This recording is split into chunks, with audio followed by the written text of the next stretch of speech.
Hi everybody, I'm Penny Sue Donnelly and I'm your discussion leader for this week. We're doing Module 3, Language, Skills, and Vocabulary in ESP. And I also touched on the additional article, English for Specific Purposes, Negotiating Needs, Possibilities, and Promises. I really liked the article and I wanted to bring in some of that information.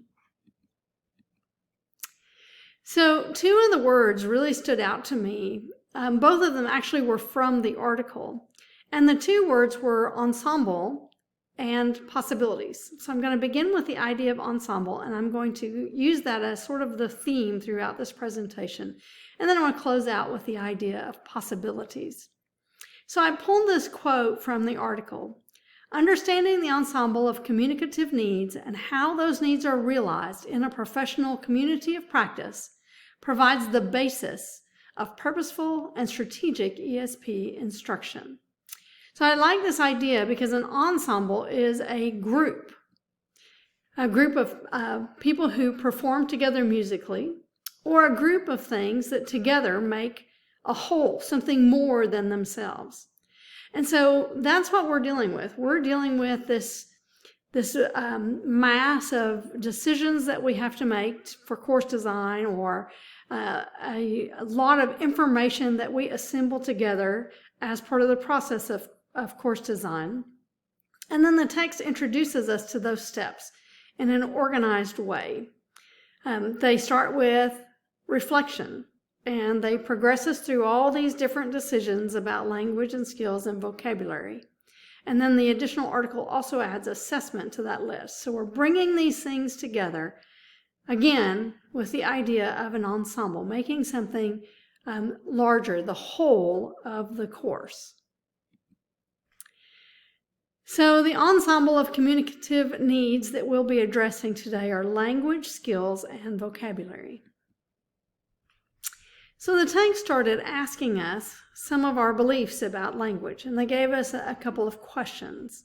What are your views on language competency? Just how competent is a person supposed to be in order to be declared competent? And these are decisions you'll make as the course designer. And then they give us 4 components of communicative competence. And I just wanted to mention those, but I'm not going to go into detail about them. So next, the course designer should think about the specificity of the course. And this means that you need to decide on the language and the content, because some language is very specific to a certain field. Now they talk about this body of language that is common basically to everyone. They call it the Common Core. And this language is used by everyone. It's everyday language. But there are some vocabulary words, some phrases that are very specific to the field. For example, business or law, medicine, or aviation. And while those fields overlay with the Common Core, because there's language used by everybody, there's also those very specific terms that need to be taught to the students, or specific phrases. And you are supposed to look at that idea of specificity.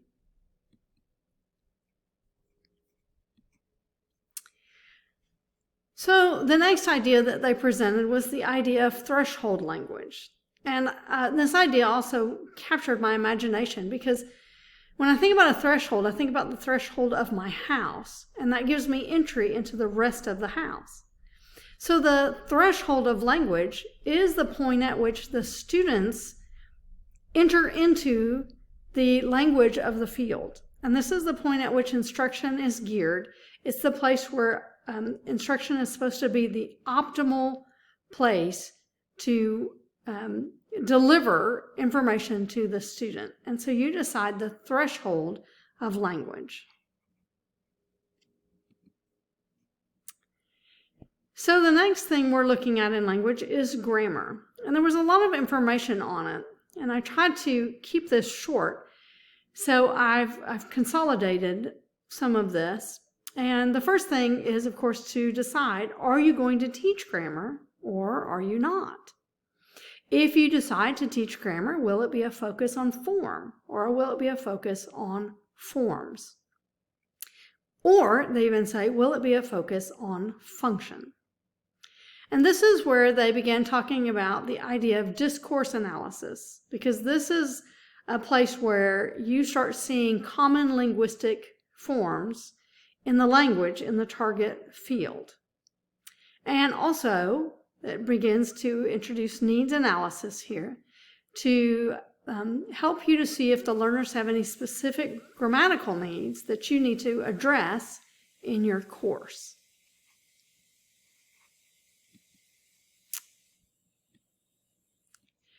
So, what skills will you teach? So there are 2 receptive skills, listening and reading, and 2 productive skills, writing and speaking. So not only do you have to decide what skills you're going to teach, but how you're going to teach these skills. And they bring up the idea of bottom-up processing and top-down processing. And then the book also suggests in this section that you, as the course designer, begin to collect text and analyze them. That's that discourse analysis. And you use the data that you collect as a basis for your course objectives and for your classroom activities. And this is where you start building your syllabus.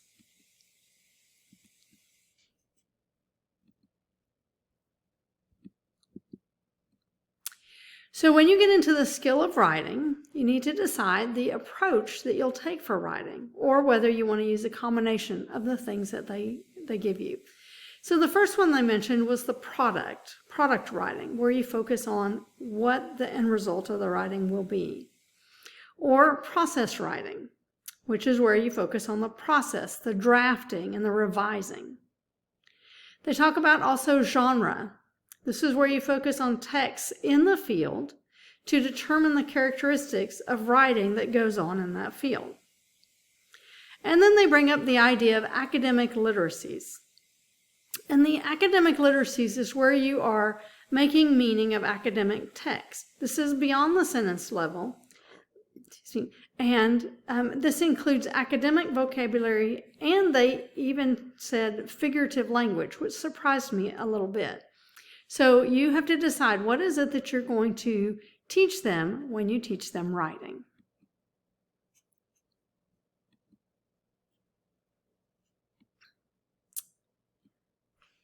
So the next thing they brought up was selecting authentic texts and materials for them to read.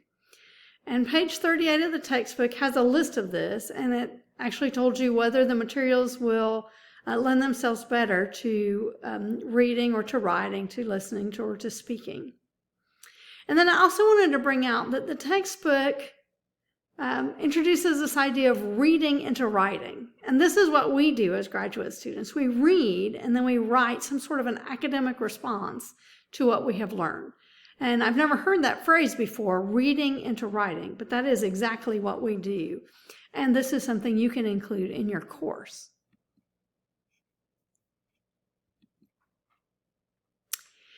And then in speaking, this section was fairly short, and the biggest part that I drew out of this was that the text says there are norms for speaking in that target community. And this doesn't mean they're native speaker norms. They're not saying you have to speak like a native speaker, but these norms are particular to each field. And the norms have to be adhered to for many reasons. And then the example they gave you was related to safety in aviation, that lives really depend on them being able to communicate while they're flying. Now, seeing as how my husband is a pilot, I was very much in favor of this idea. So listening, this also was a fairly short section of the text, but they give some information. They say that as a course designer, you need to think about these core comprehension skills in listening. So I thought these were very interesting. There was listening for details, which is something that we often ask our students to do. Very specific parts of a story or some detail about science as you're teaching that. But we also teach them to listen for the main idea. So what's the big idea of this? What's the theme? These are things that I teach often as a reading teacher. So these are things that we want to introduce to our students, or we want to teach to our students. Do we expect them to listen for global understanding, seeing how it fits in a bigger picture? And then listening and being able to infer or to predict, and listening selectively, which kind of gets a bad rap because we say that sometimes our spouses or our children listen very selectively to us. But we ask our students then to listen selectively to text. All right, so vocabulary. This one was a big one, and I'm going to have to speed up to get through this. So we need to identify what vocabulary the ESP learners need for them to be able to reach this goal of communicating effectively in the target situation. So the article brought out this idea that was, I thought, pretty important. ESP is not just a vocabulary course, nor can you take specific target vocabulary and add it to an English for General Purposes course and call it an ESP course. I thought that was pretty important. And it says, decide not only what vocabulary you need to teach, but how you're going to teach it. So there are 3 classifications of vocabulary: the technical terms that are used pretty much exclusive by the field. I thought about airspeed in aviation. There are sub-technical terms which are used by the fields and then in other ways by other fields. And for this one, my husband talks a lot about low ceilings. So low ceilings mean something very specific in aviation. And ceilings, say for a painter, might mean something completely different. And then general is just vocabulary that's common to everybody. And all 3 of these are needed in ESP. All right, so corpora helps you identify words that show up together, multi-word units like idioms, collocations, and lexical bundles.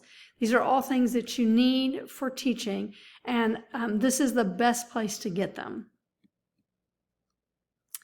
So vocabulary levels are actually referring to the frequency of how often words show up in this academic text.